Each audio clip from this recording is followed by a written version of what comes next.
Yavatmal municipal corporation Ladki Bahin योजनेतील यवतमाळ जिल्ह्यातील एवढ्या महिला अपात्र झालेल्या आहेत. तर बघा, मुख्यमंत्री लाडकी बहीण योजना ही योजना महाराष्ट्र सरकारची गेम चेंजर योजना ठरलेली होती. या योजनेमुळे महाराष्ट्रात गरीब कुटुंबातील लाभार्थी महिलांना योजनेचा खूप फायदा झालेला आहे. परंतु योजनेचा गैरफायदाही खूप लाडक्या बहिणींनी घेतलेला होता.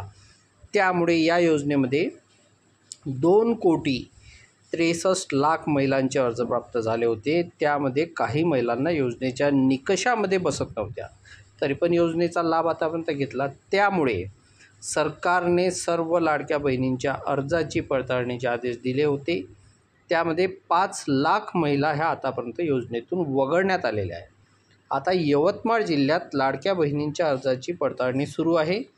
त्यामुळे आतापर्यंत यवतमाळ जिल्ह्यातील किती महिला अपात्र झाल्या आहे हे आपण सविस्तर पाहूया.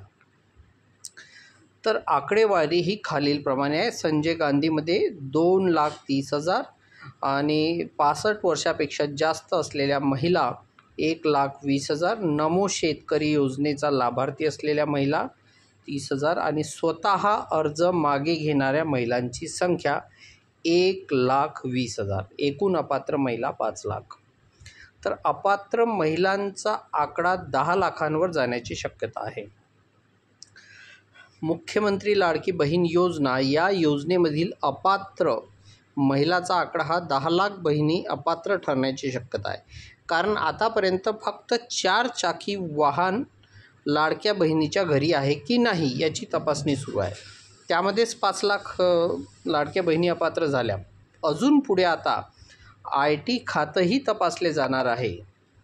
सरकारकडून आता मोठा निर्णय घेण्यात आला आहे. त्यामुळेच आता 10,00,000 लाडक्या बहिणी अपात्र करण्याची शक्यता आहे. आता लाडक्या बहिणी त्यांच्या घरी कुणी आयकर भरते का याची पण फेर तपासणी होणार आहे. म्हणजे IT खातंही तपासलं जाणार. लाडक्या बहीण योजनेत आतापर्यंत 5,00,000 महिला अपात्र ठरले. यापुढे 10 लाखांवर आकडा जाण्याची शक्यता आहे. एका कुटुंबातील 2 पेक्षा अधिक लाभार्थी नको.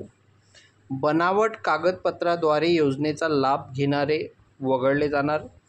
कुटुंबातील किमान एकाला निवृत्ती वेतन असेल तर ती बहीण देखील वगळली जाणार. 2.5 लाख रुपयापेक्षा जास्त उत्पन्न असलेल्या बहिणी देखील वगळल्या जाणार. 5 एकरापेक्षा अधिक जमीन असलेले लाभार्थी देखील वगळले जाणार. तर यवतमाळ जिल्ह्यात 3,891 इतक्या महिला अपात्र झाल्या. यवतमाळ पुसद महागाव तालुक्यात सर्वाधिक अपात्र लाभार्थी असल्याचे निदर्शनास आले आहे. त्यामध्ये स्वतःची गाडी, दुकान, निराधार योजनेचा लाभ घेतलेल्या महिला यात समावेश होता. मुख्यमंत्री लाडकी बहीण योजना अर्जाची पडताळणी करण्याची सुरुवात झाली आहे. यामध्ये यवतमाळमधील 3,891 महिलांचा अर्ज वगळण्यात आला. यवतमाळ जिल्ह्यातील सर्व तालुक्यातील अंगणवाडी सेविकांना महाराष्ट्र सरकारकडून आदेश जाहीर झाला. त्यानंतर सर्व लाडक्या बहिणीच्या घरी जाऊन अंगणवाडी सेविका लाभार्थी महिलांच्या अर्जाची पडताळणी केली असता त्यामध्ये 4 चाकी वाहन असणाऱ्या महिला आणि सरकारी योजनेचा लाभ घेणाऱ्या महिला निदर्शनास आले. त्यामुळे यवतमाळ जिल्ह्यातील पुसद आणि महागाव तालुक्यातील आतापर्यंतचे वगळण्यात आलेल्या महिलांची संख्या 3,891 अशी आहे.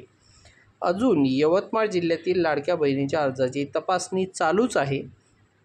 त्यामुळे येत्या 1 ते 2 दिवसामध्ये हा आकडा वाढण्याची शक्यता आहे. आता आपण बघूया फेब्रुवारी महिन्याचा 1,500 रुपये हप्ता कधी येणार. लाडक्या बहीण आतापर्यंत 5,00,000 महिलांचे अर्ज बाद करण्यात आले आहेत.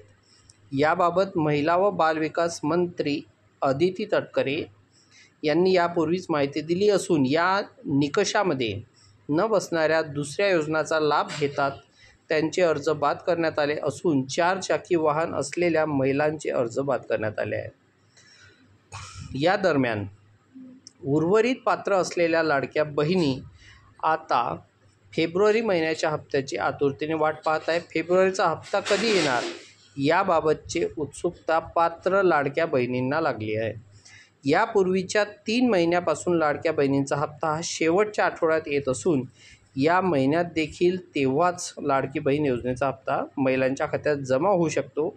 फेब्रुवारी महिना हा 28 दिवसाचा असल्याने 28 दिवसाच्या कालावधीत लक्षात घेता महिना संपण्याच्या 4-5 दिवस अगोदर हे पैसे दिले जाऊ शकतात.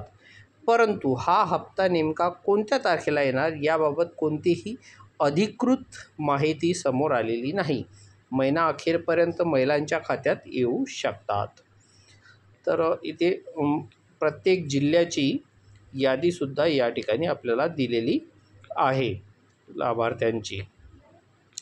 तर या पद्धतीची ही न्यूज आपल्याला इंटरनेटवर प्रसिद्ध झालेली आहे. तर यामध्ये यवतमाळ जिल्ह्याबद्दलची माहिती दिलेली आहे. तर बघा मित्रांनो, या चॅनलला तुम्ही सबस्क्राईब नक्की करा, जेणेकरून अशाच पद्धतीची माहिती तुम्हाला पुढे सुद्धा मिळत राहील. धन्यवाद.